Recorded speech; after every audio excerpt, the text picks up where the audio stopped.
So when you were a sperm, you swam the fastest? Yeah, so it's like a race. Yeah, well done, Britt. So if I was the fastest sperm, how come I'm not a good swimmer now? Hey everybody, and welcome back yet again to Jay's Retro Reactions. Today we're going to be reacting to Season 2, Episode 3, had to think there for a minute, of Mr. In-Between, which I'm really looking forward to. This episode is intriguingly called I Came From Your Balls, right? And I actually do remember a little bit about this, and this is not to be missed, honestly. The interaction, which you'll see later in the episode between Ray and Ellie and Britt trying to have the sex talk, is one of the funniest things I've ever seen. So please stick around and check that out, if nothing else. The other bit that I remember about this episode, that it's as important to have good dental hygiene as to pay your debts. Intrigued? Well, do you know what, guys? Stick around and find out why that is, right? Anyway, where did we leave off last time? We seen Ray getting a new hit job for 250 grand, which was to take out the president of a motorcycle club. He's vice president, ordered the hit because he wants to take over. We also seen Ray open up about his background and why he is the way he is, and that was actually quite emotional and made me understand Ray a lot more. And we also seen Ali and Ray's relationship deepen because, you know, Ali was asking those type of questions you'd only expect from a woman who is considering something more long-term. Would you look after me if I was crippled, etc.? So, yeah, really looking forward to this episode. Really enjoying this show, as I hope you are, guys. And as I always say, enough of me talking, and let's get on with the show. Welcome to my party, we're just getting started. A life is a dream or a nightmare.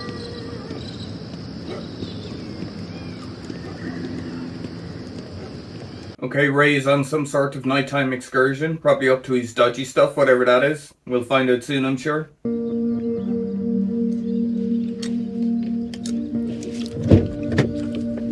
He's with Gary in a van, so he must be staking out this new hit, the president of the motorcycle club. How's it look?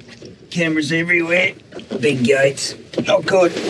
Oh well, we've got plenty of pistachios. That's important, I like a good pistachio myself. Connery. Second? Lazenby. Lazenby? Yeah. Who the f*** that? George Lazenby. No, never heard of him. Okay, they're debating best Bond. Guys, who's your favourite Bond? For me, probably Pierce Brosnan, followed by Timothy Dalton. Both Irish, so I'm probably biased. But let me know your favourite Bond in the comments below. He's an Aussie. An Aussie? Bond? Aussie born, man. Oh, Lazenby was Welsh, and he did on Her Majesty's Secret Service, if I remember correctly. Peter Sellers also is a one-time Bond. Casino Royale. I didn't like Moore. Don't like the old Roger? Nah. Huh? Nah, too snobby. Really? Polished, yeah. Huh? I didn't like him. I didn't mind Moore, I just thought he played it a bit campy, that's all. And it was the 70s, which was kind of the style at the time. What about Brosnan? Nah, put Brosnan last. Don't like Brosnan? Last. Really? Yeah. Ah, Ray, you're wrong on Brosnan. He's my number one. I'd go Connery, Moore, Brosnan, guy playing him now, Dalton. Guy playing him now is Daniel Craig, guys. Also, I haven't kept up with the news. Have they picked the next Bond yet, or who's your tip for the next Bond? I actually think Fassbender, again he's Irish so biased, would make a great Bond. Let me know who you think would make a great Bond in the comments, guys. Best Batman? Keaton. Here we go. One thing I do like about this show as well is you always find the guys discussing what guys would normally discuss, right? Who's the best Bond? Who shot JFK? All sorts of just mundane nonsense, but that's actually, as a guy, I know, we talk about stuff like that. So it's pretty well done from that aspect. Again, kudos to Scott Ryan, who wrote the show and plays Ray in the show.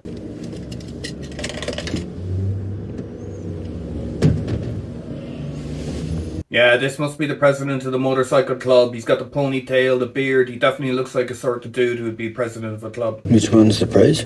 Guy in the light coloured jacket. And the VP? That guy he's hugging now, the bald head. Yeah, hugging him while he's planning to kill him. No honour among thieves, as they say, yeah?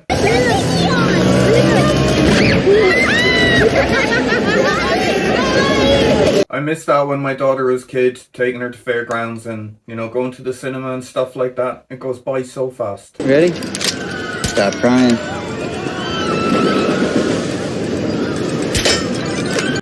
If Ray couldn't win at the shooting range, I don't know who could. Ex-army and a hitman. What are we doing for Christmas?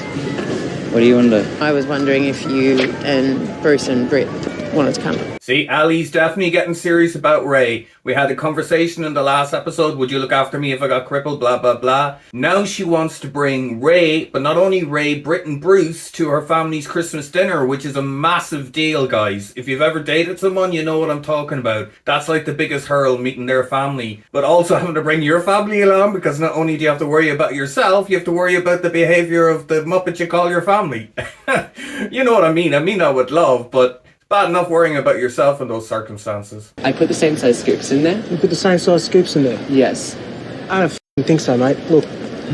Ray's gonna lose it with this guy.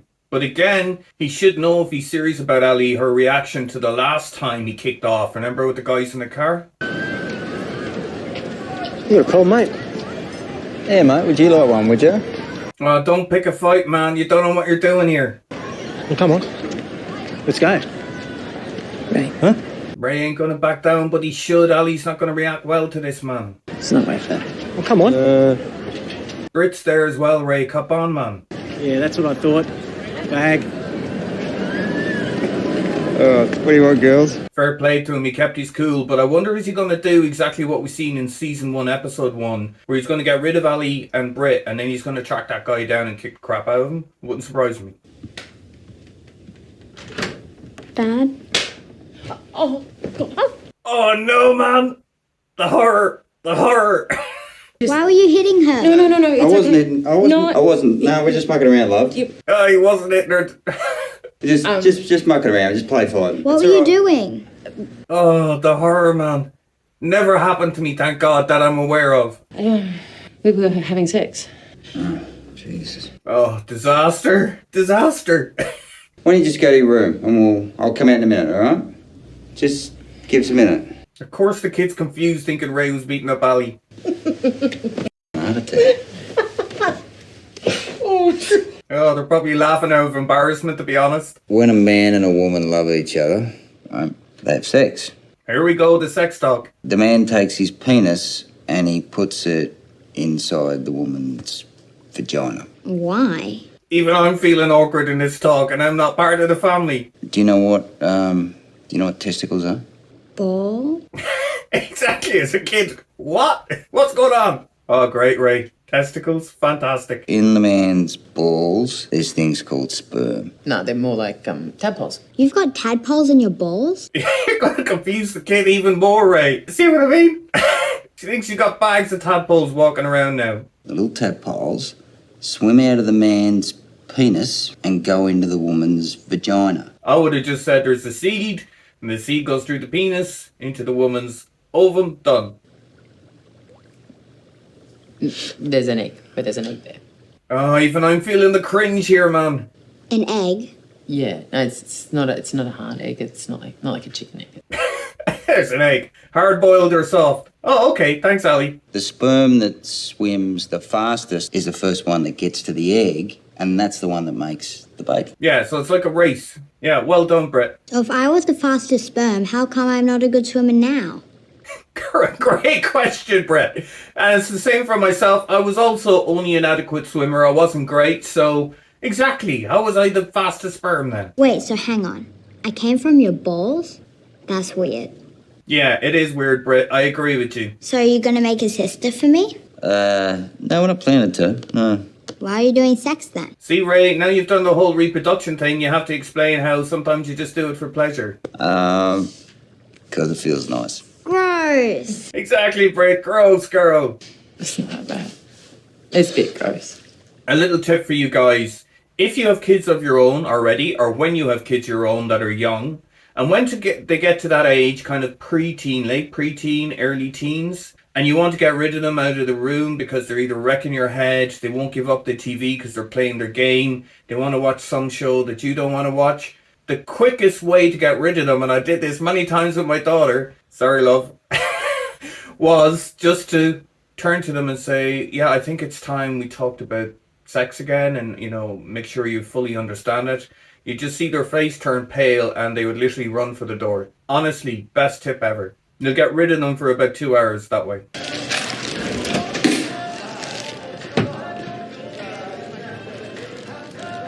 Who's Ray spotted coming in? His face took a bit of a turn there. You want a drink, mate? Yeah, lemon iced tea, mate. It's the president of the motorcycle club. And Ray knows him because he said that in the last episode.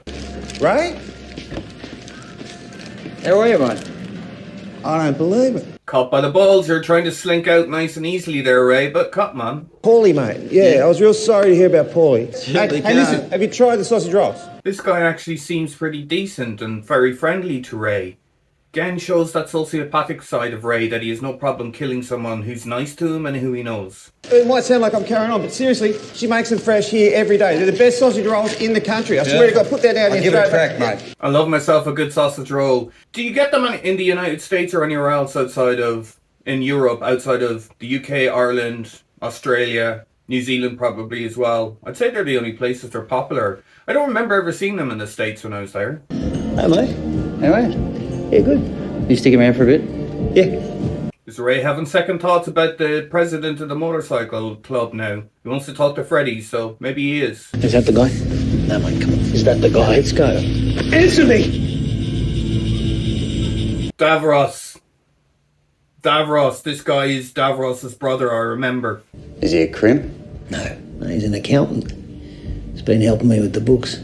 Well, I'm an accountant. Never practiced really, but I am a qualified accountant. Well, if he's not a crim and Ray is, and Ray we know can handle himself, he probably doesn't have much to worry about. It's probably just the emotions of the brother getting to him, knowing that's the guy who killed his brother Davros. I can't even remember the last time I got laid. I could organise something for you if you want. Maybe. Yeah, it must be hard if you're single and like Bruce with a long-term condition. Obviously, you're still a full red-blooded male and you can't satisfy, or it's hard to satisfy those elements of your appetites, let's put it that way. When I don't feel like doing any of this anymore, will you help me?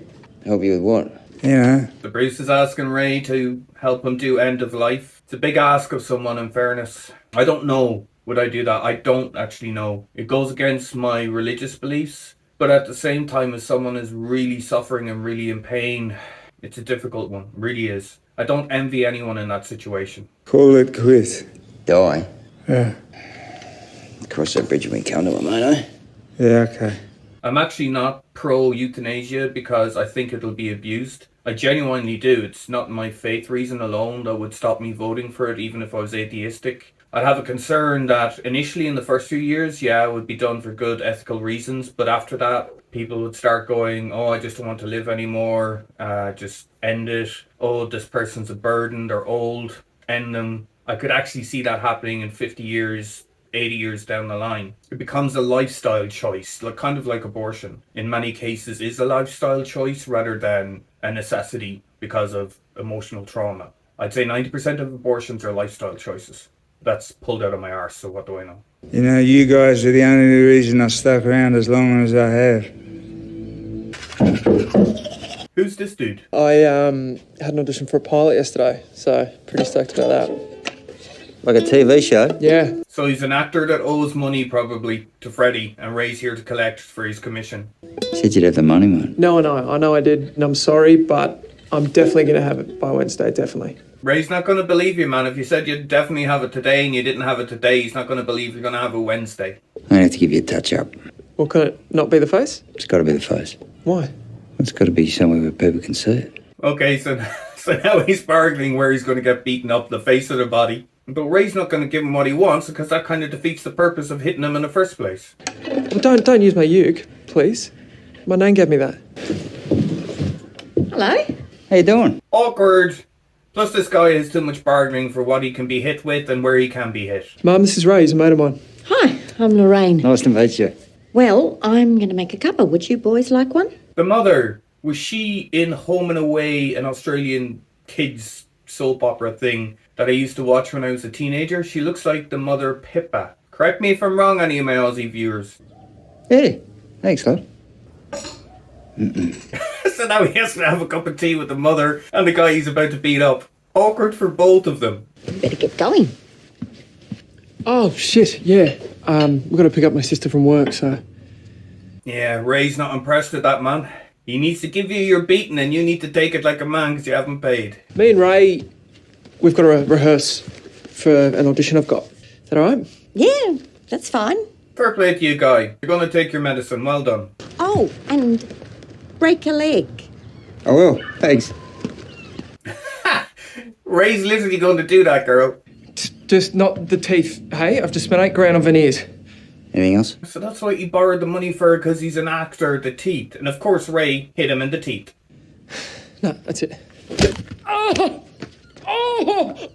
I've got it! I've got it! Well, if you got the money, why didn't you pay the man? I never understand when I see that in TV shows and movies. Like, does that happen in real life? Why would you be so idiotic? Of course they're going to hit you, or worse. Why didn't you just give me the fucking money when I asked for it? Thank you, Ray. No, you're not. No!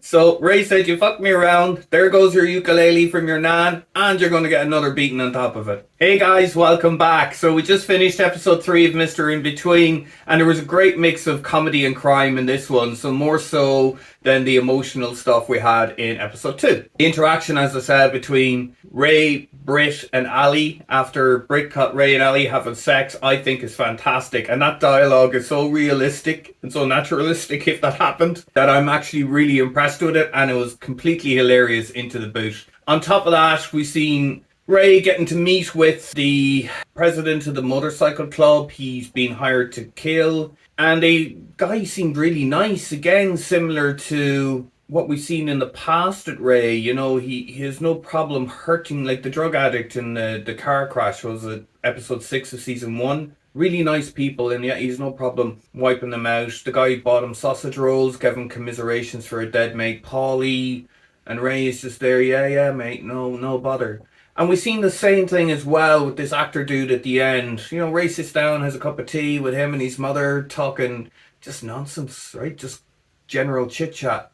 Again, no problem. Just it's amazing to me how people like that can exist. Just that wall they can bring down, that sociopathic wall, and still be really caring towards Bruce, talking about end of life decisions, and being really gentle with Britt, talking about, you know, having the sex talk after she walked in on him spanking Ali during sex. So yeah, I can't get my head into it, and that's a good thing, because it means I'm not like that, I hope. So an interesting episode, definitely. The one thing I will say, that interaction with the dude at the ice cream van, I can't believe Ray let that go, because we've seen in season 1 episode 1 that once he got rid of Britt and he had her tucked away safely, he chased those guys down and beat the crap out of them that were kind of doing something similar. So is it showing growth in Ray? Is it showing that Ali's making Ray a better person? Maybe. I don't know. We'll have to see how that works out. But it seems to be, that seems to be the case, which again is interesting to watch, that development of Ray as a character. Anyway, that's all I have to say on this. I'm actually going off to record episode 4 straight away now. So I'll see you soon, guys. In the meantime, take care of yourselves, take care of your families. God bless, and bye for now.